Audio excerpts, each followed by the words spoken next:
Good morning, Dunbar. I am Melany Burrill. And I'm Cheryl Conway. We are members of Dumbarton. We don't bring particular expertise to this subject other than just being human beings and Dumbartonians and nothing further. So this morning it's going to be words we use, words we choose. As Dumbarton cares about language and cares about people, we want to avoid accidental or perpetuation of stereotypes, harmful assumptions, labels, or demeaning beliefs about people. Language is constantly evolving, and there is no perfect set of rules to follow. And we want to expand the conversation today to include such categories as language about people, violent language, gun terminologies, and popular phrases, some which we discovered that have shockingly racist meanings. We find as we become more mindful about the language that we use in everyday life, it empowers us to make changes that are in line with our values. And it is not easy. Yeah. So we're going to present some ideas to you and elicit some response from you as well as we go on. And then at the end, there will be a little time for discussion. So, when there's an incident, sometimes I have an incident where I say a phrase and it comes out of my mouth and I hear it and I go, ew, inside, because I realize the layered meanings of what I just said. Something like, well, they got blacklisted. And then I realized that that is making black bad and white good, and it's that dichotomy, and it's like, ooh, I don't want to be saying that, but there's words and phrases that just come out of my mind because they have been metaphors that have been used commonly throughout my life, and I hear them come out, and I'm like, ooh, what I just said doesn't match my values. And my values include a desire for a just, equitable, and peaceful world, double-loving community, which I think we share with many of my clients. So I began thinking about what I could substitute for that phrase that would be in concert with my values. So I catch myself trying to say that, and I'll go bad list. They're on the bad list. And so there are creative ways to do that, and there are ways to use a different language. So we're going to be exploring some. So, we were going back and forth with this language thing, and I was talking about gun language. And when I said that all the mass shootings happening in our country, one needs to be careful not to trigger a traumatic memory. And I realized trigger. Then I realized I said trigger and changed the wording to cause angst or something like that. There's a good example of how even when we're aware, we use this language. So, okay. So what we're going to do right now is we're going to, what? Okay. We're going to ask you, are there particular words or phrases that you have worked to eliminate from your speaking? Okay, Roger? Homeless. Homeless. Lord. Lord? Yes. Lord. Yeah. No, do I want to ask you briefly why that word out? Why are you taking Lord? We're just like in a phrase. Why is it that you? Roger. Because unhoused takes away the identity care of special category. Oh, so we need to mic that. Yeah. Yes. Homeless puts people in a nameless category, whereas unhoused describes being in situation. Okay.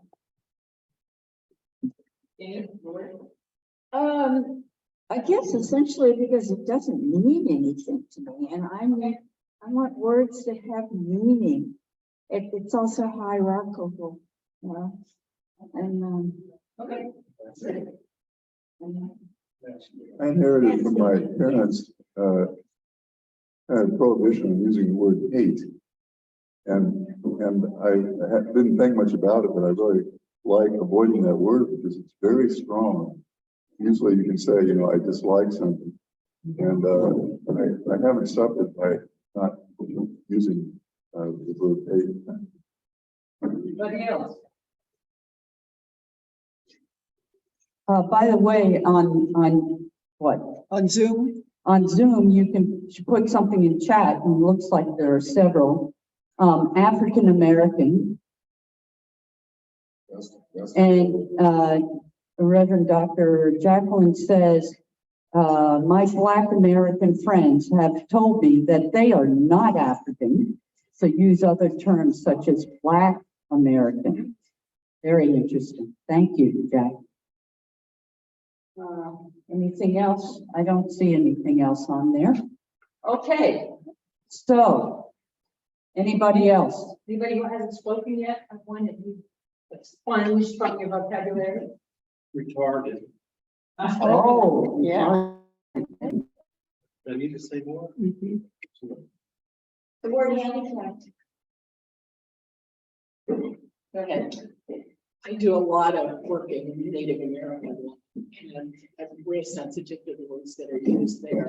Indian stuff is used a lot, which I think is generally considered not correct. But Native American, and so I either substitute Native American or Indigenous, at least in common conversation. It's a bit different in professional usages. But Yeah. At this point. Yeah, we're just looking for the word. Yeah.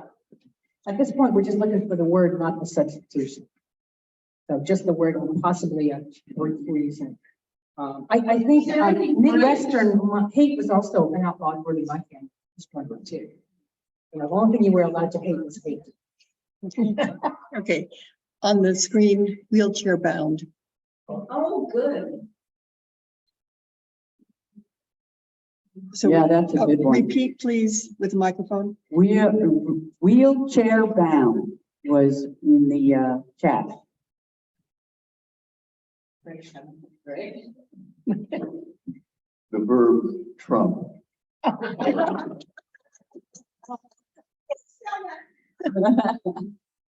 Same way. Little T. Yeah. Yeah. Well, actually, it is a verb. Right, Yeah. yes. Yeah, that's what. I trump that in That's bridge. bridge. Yeah. That's what you just said. Yeah. Are there other words?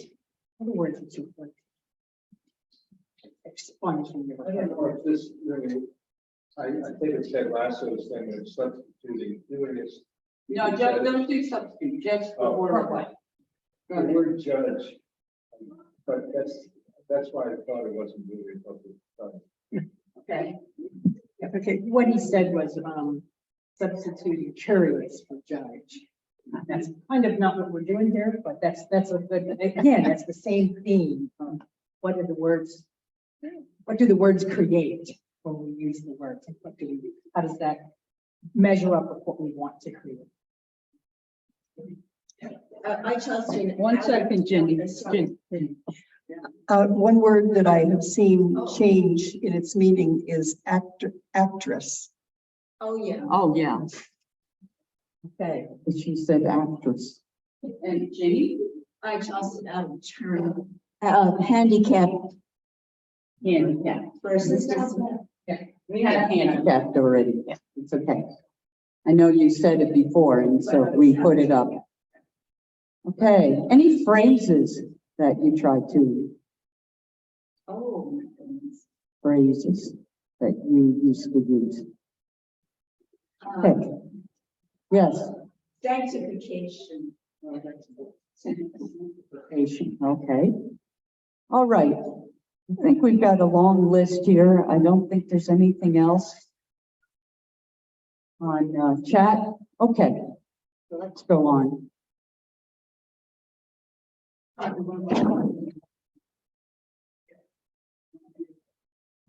Okay. So what would you use instead of homeless? You did say unhoused.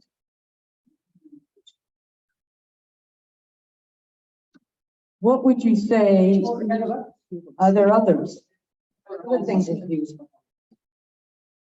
Maybe disenfranchised. disenfranchised.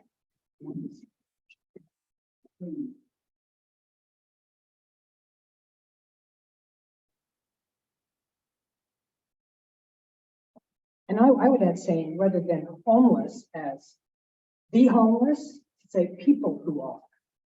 So it's centering the people rather than the condition. Okay. A lot, Lord.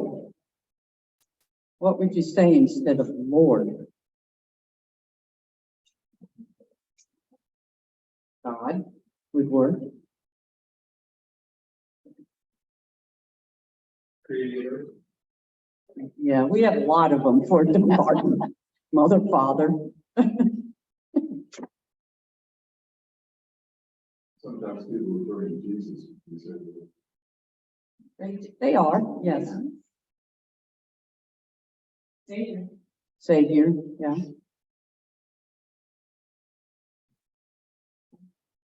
Okay, hate. What did you substitute for that, Greg? dislike. Dislike.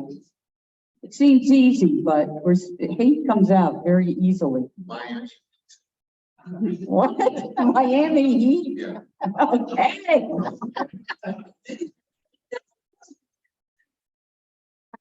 That's especially with DeSantis. Okay. Black Americans instead of African American. That's true because there are Jamaicans, there's Haitian, there's a lot of different types of Black people, people of color. People of color would be a good one.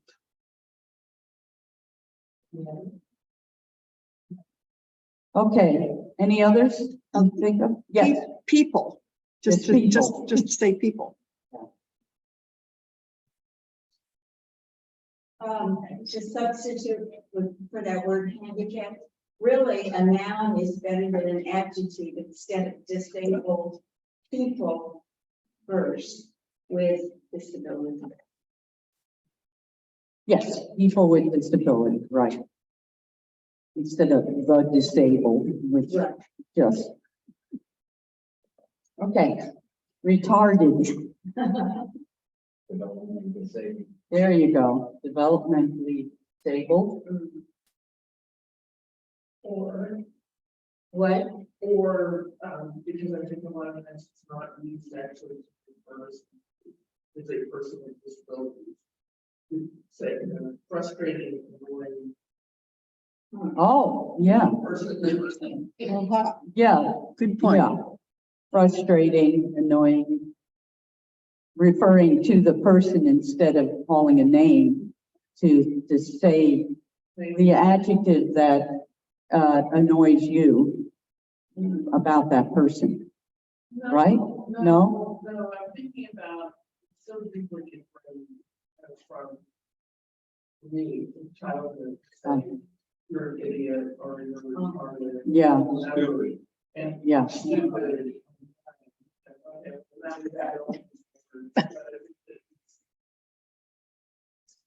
Maybe what is the quality that is frustrating the person?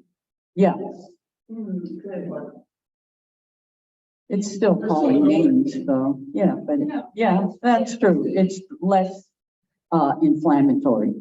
Challenging personality.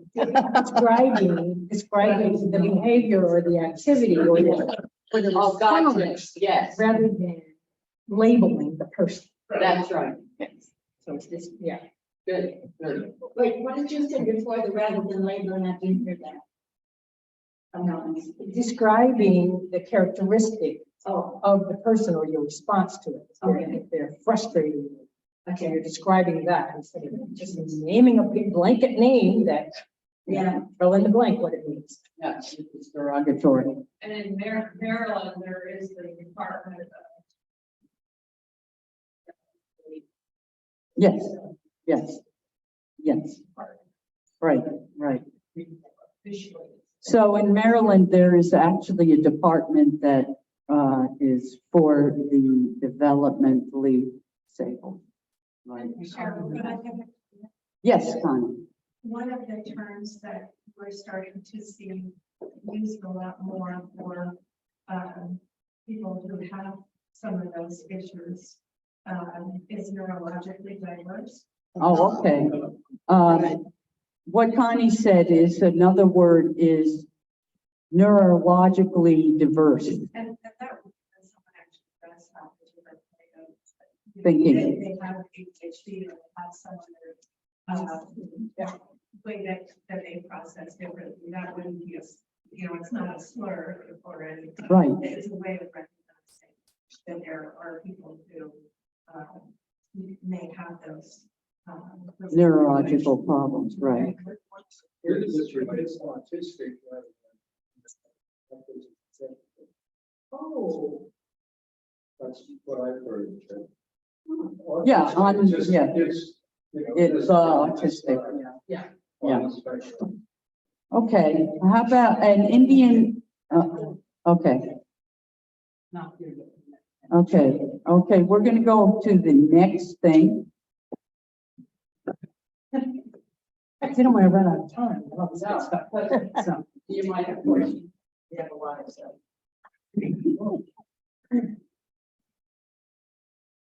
So in general, there are some kinds of categories that are missing from this list that I personally work on in my vocabulary. And one of those is gun terminology. And there are a ton of those. And I'm just going to list off a bunch of them so you can get an idea of how many there are. And we have handouts if you're interested at the end. But things like armed with the facts, aim for, Shoot the messenger. ask point blank, bite the bullet points, bulletproof. Yeah. Dodge the bullet. Oh, okay. Even shot. Faster than a speeding bullet. Get shot, like get vaccinated. Going great guns. Gunning. Gunning for someone. Half-cocked. Hired gun. Hot shot. In the crosshairs. Jump the gun. Killjoy. Killer instinct. Like shooting fish in a barrel. Locked and loaded. Lock, stock, and barrel. Outgunned. Magical. Hot shots. Miss the mark. Pull the trigger. Rapid fire. Ready, aim, fire. Riding shotgun. He is a pistol. Shoot first, ask later. Shot in the dark. Shoot for the moon. Silver bullet. Shoot me an email. Son of a gun. Shoot the breeze. Take aim. Shot down my idea. Trigger of response. Shot myself in the foot. Trigger happy. Under fire. With guns blazing. Under the gun. You're killing me. Yeah, I catch myself saying some of those all the time. I go, ooh. She's saying. We have copies. It is grandparents for gun safety. Stand with us. Words matter. Gun thesaurus. From A to Z. All right. So another one that we didn't read is what we were trying to do is shift. You could actually shift things to a funny meaning, right? Like killing two birds with one stone. You could say feeding two birds with one scone. So it's a way of taking a violent metaphor. And in general, as Roger mentioned, I think that being curious, I get curious. Like, why do we use metaphoric language, guns and violence? For instance, when we're talking about other topics, like getting projects done at work or at church, why do we do that when we're working towards a peaceful, less violent community? And so we're want to encourage you to look at what it is that comes out of your mouth. Think about it, what are the implications of it, and how could changing the words that you use change the world, or change the situation, or change the view of things, and that feeding two birds with one stone. I thought about once a while, with a stone. And that's a good example of that. So there are also just some more general violent ones. Birds, killing two birds with one stone is one of those. There are a few of those others that, like, I'll take a stab at it, or we have to pick our battles. We could say we have to choose our opportunities. It changes that from battles to opportunities. Or I bombed the presentation. I didn't do well or something. Yeah, let's roll with the punches. Maybe you could say, let's move forward. Let's not beat a dead horse. I was blown away by her presentation. To say I was impressed by her presentation. So we promised you some words and phrases with racist backgrounds that would shock you. So we do want to be sure and deliver that. That's the promise. Okay. Yeah, So we have an innocent word that we use when we go and eat outdoors. Picnic. I was surprised to learn that picnic, although it's not taught in American learning institutions and literature, it is noted in most Black history professional circles and literature that the origin of the term picnic derives from the act of lynching African Americans. The word picnic is rooted in the whole theme of pick up N-word. This is where individuals would pick a Black person to lynch and make this into a family outing, a family gathering. There would be music and a picnic. Nick being the white acronym for the N-word. Wow. Like, oh no, that's going to be a hard one to get out of. And that one alternative would be gathering. You don't even need to do it. Being outside. But I was just like, oh my gosh. Okay. Yeah. Okay, now another one is just to let's see, is cakewalk. Oh. Cakewalk. You have that? Yeah, I have it right here. So let's see. Or takes the cake. Or takes the cake. That's about back in the day with slaves, white people would use as entertainment, the Black person would tell them to dance like white people. And that if they dance like white people, they can win a cake. So there's the cakewalk. Yeah. So, and that's what the take the cake is too, right? Because the winner will be able to take the cake. And there was often a cakewalk was done. If you Google cakewalk, there are videos from the minstrel era. And we actually even saw a video of part of a movie, and it was in a fancy place, and on the stage, the minstrel show was going on. It's all Black Americans dressed in fancy clothes, doing this very stylized, high-stepping dance. And the audience and the people eating dinner in the audience were all white people. This was their entertainment, was watching these high-stepping dancers. So, and that was an example of the cakewalk dance.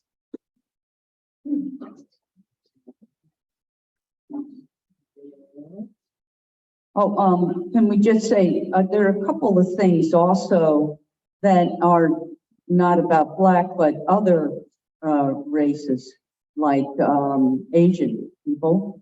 Long time no see, that's a ridiculing the way the Asians talk, or no can do.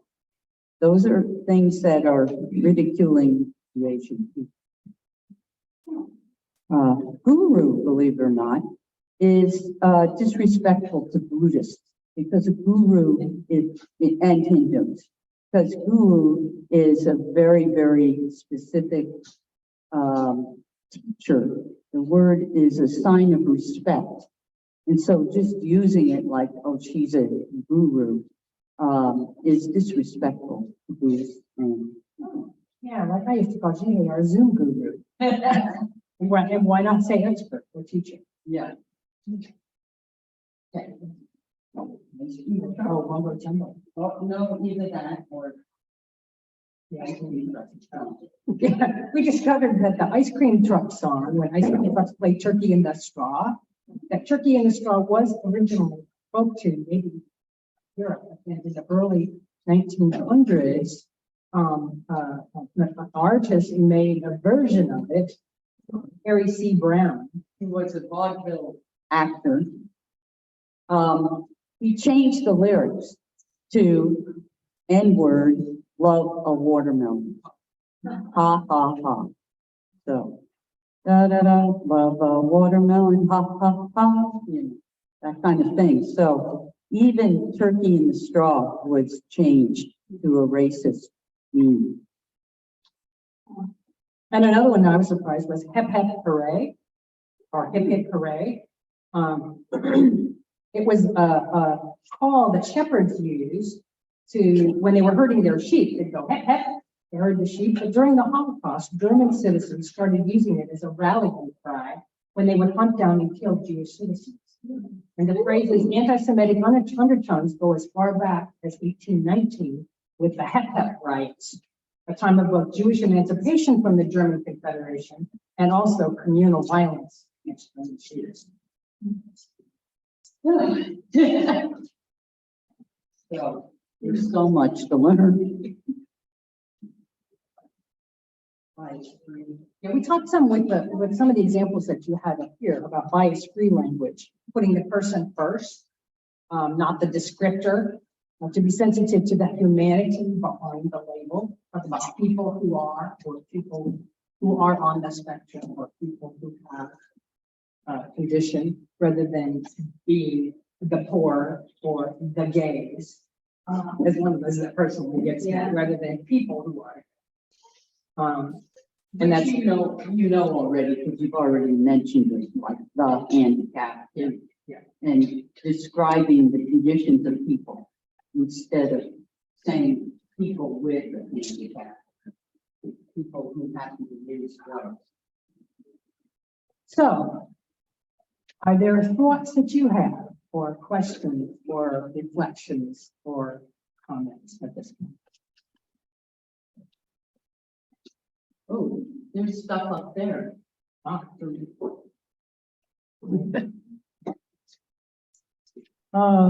The word race is considered racist in some circles as a biologically and genetically there is no race. It is a social and psychological concept. Good. Yes, Point. it is. Good point.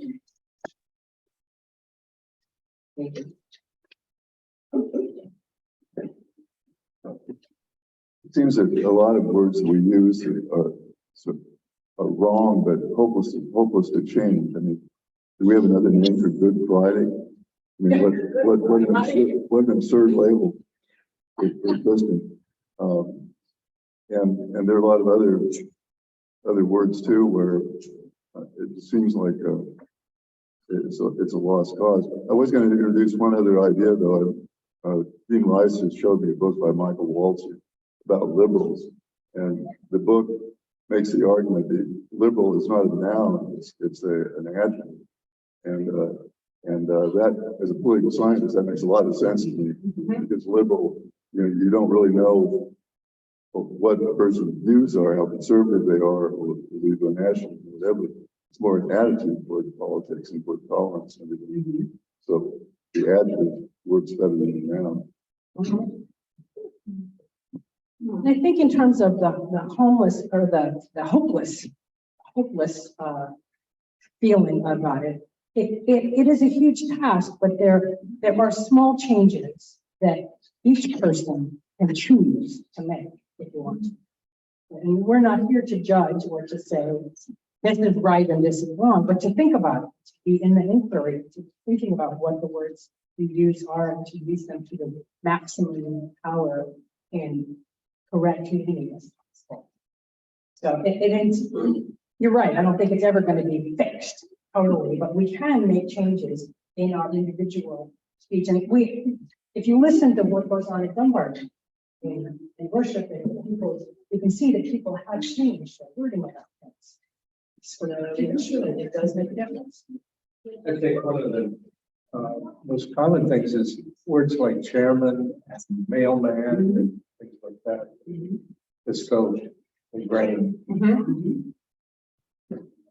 I would second your comment that it's very difficult because a lot of the things we're doing, when you come up with a substitute word, it really doesn't have dislike and hate.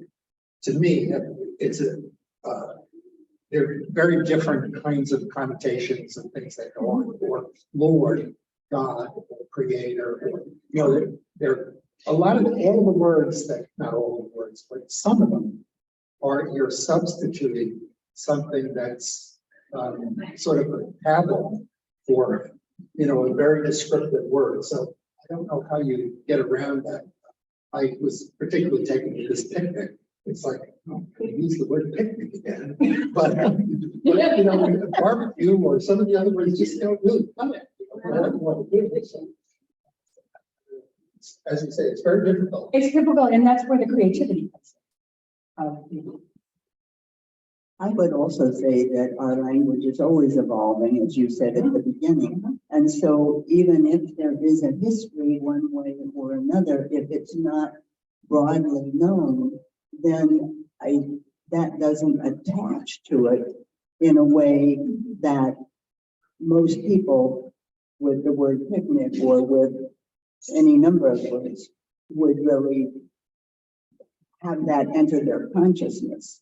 And I'm not sure that it should, because language always evolves. And I think it has, so many of these words have such a distinct current meaning that's not offensive, that it's almost like going to look for a problem.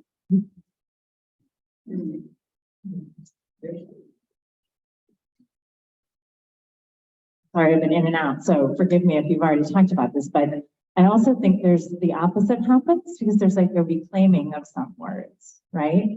Methodism, in fact, was pejorative, right? They're so methodical in their way of being Christian, and we've claimed that and adopted it. And the word queer is another one that I see some generational differences in. I know some folks here struggle with that word because it was used in such a harmful way. But the younger generation uses the Q word all the time. And they're reclaiming that in a way that's very broad and inclusive and doesn't, you know, place specific labels on people's gender or sexuality. It's just the broad and encompassing word. So I think we also do the other thing. We take words that have been kind of banned from our language and we reclaim them and repurpose them. And most often that's done by the community that was involved. Yeah. So, you know, yeah, it's like I can call myself a dyke. Somebody walking on the street calls me a dyke, it's gonna be something different. Yeah. You know, so that's an important part of it too. Yeah. With some of these, and I was thinking about that when you were talking to Joan, it's like, it's the Black scholars that are saying that's where it comes from. So it is in some people's mind, but that's what it is, even though it's never in my mind. And so it's a balancing act, you know, what's the being sensitivity to those words that are see, I almost said loaded. that are full of very powerful.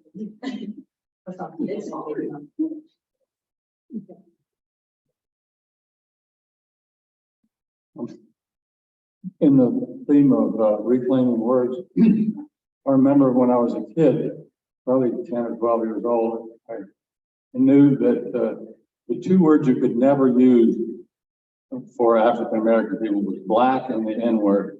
And my mother said, you should use the word darky or nigra.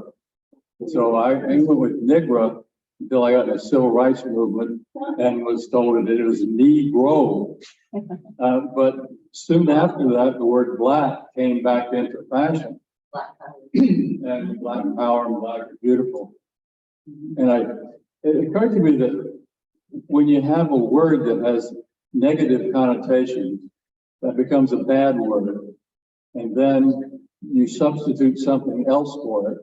And that thing that you substituted for it becomes the bad word again. And it's like a conservative said, don't say global warming, say climate change, because that sounds natural. Well, climate change now has all the connotations of global warming. And when you're trying, the problem is if there are certain people or certain concepts that are negative, whatever you call them, if you try to put a new name on it, if the negative connotation is still there, the new name is going to acquire the negative connotation. It occurs to me that we're really not on top of racial terms at all. There is no good solution. I mean, if one thinks about using white is generally accepted. I don't think we could say it's objectionable, except that it's completely inaccurate. I mean, white people or albinos or dead people, and most of us don't want to consider ourselves in that category. But the African American, I mean, if African American isn't acceptable, then that bothers me a little bit. I mean, the European American sort of gets at the cultural origin of where people come from or whatever, but I don't see any of these as being ideal. They all have problems. And it's just, we need to remind ourselves how far it goes from literal categorization to talk about white people or even people of color, aren't we all? Right. The problem isn't necessarily language. The problem is what? Racism. Yeah, the problem is racism. Yeah, I'm going to look it up. I was just reflecting that, and I missed the first half, but, reflecting that, euphemisms like shoot, which is, again, I agree, objectionable when you're trying to reduce violence, was, I believe, a euphemism for SHIT. So, Yeah. the things that people pick, thinking, oh, that's much better, that's Yeah. much You can less say objectionable. I'm very aware of terms around people who are deaf. And oh my gosh, for the last 40 years, I've been correcting people that it's works to say deaf and hard of hearing rather than deaf and dumb. Certainly don't want people to be talking about dumb, because dumb has come to mean stupid rather than non-speaking, rather than mute.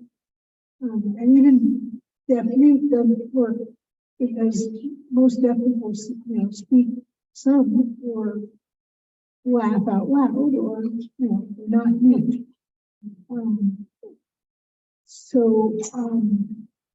Now being one of those people with a disability, I'm a little bit, I've been pretty sensitive to it for the last 40 years. So,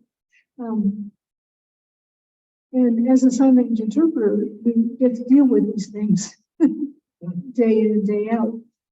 How do you make that euphemism obvious to what it means? Thank you. Joan, you will have something to say? I did want to say on shoot and shot that I think that doesn't need to be avoided. Doesn't mean what? We don't need to avoid those words Okay. because we can talk about shoot of a plant. And Yes. there are other meanings and they're fine, so that I would not avoid that word. And also with shot, it can be more than guns. It can be an arrow that shot. It can be what? I shot it with An injection. Yes, exactly. A shot in terms of an injection. Also, if you take a shot in basketball or a hot shot, things like that, to me, the meaning is so broad that to narrow it down to just being related to guns doesn't work. It's a process. Just wrap it up. Oh, yeah. I'll just say one more thing. I also took a course about music and the racist stuff about music, like Stephen Foster, and also some songs which I love. I love Dixie. It's upbeat and everybody knows it, but it comes from the South and traders and all that. And also saying I've been working on the railroad too, is about the Chinese that worked on the railroads, right? All day long, for free, almost like slaves. So, and so now I can't sing that, and I love that song. It's easy. So in conclusion, I just wanted to say again, we're not judging people for words that people use. We're just recognizing the power of words to communicate ideas and values. And going back to what the title of this session was today, words we use, words we choose, just as a way to give us power over what it is we're saying, what it is we're creating with our words. So in closing, we'd like to thank you all for being here, participating and being on the journey. We're not all going to come out in the same place. We're going to have different views, but it's just being in the conversation about it and in the process of it. So we have a couple of quotes that we'd like to end with. One is by Bell Hooks. Critical thinking requires us to use our imagination, seeing things from perspectives of other than our own and envisioning the likely consequences of our position. And that's by Bell Hooks. And another by Julia Penelope, who was, she describes herself as a witch knight and a feminist. And I discovered when I was reading a little bit more about her that I've read a book by her called Found Goddesses. And if you've heard me referred to as Asphalta, Found Goddesses. If you have heard me referred to Asphalta, the goddess of parking, I can tell you more about that later, but that's where I got it. And Julia Penelope says, language is power, in more ways literal than most people think. When we speak, we exercise the power of language to transform reality. Why don't more of us realize the connection between language and power? Thank you. We have handouts for some of this if you'd like to have copies of those. Thank you so much. guys.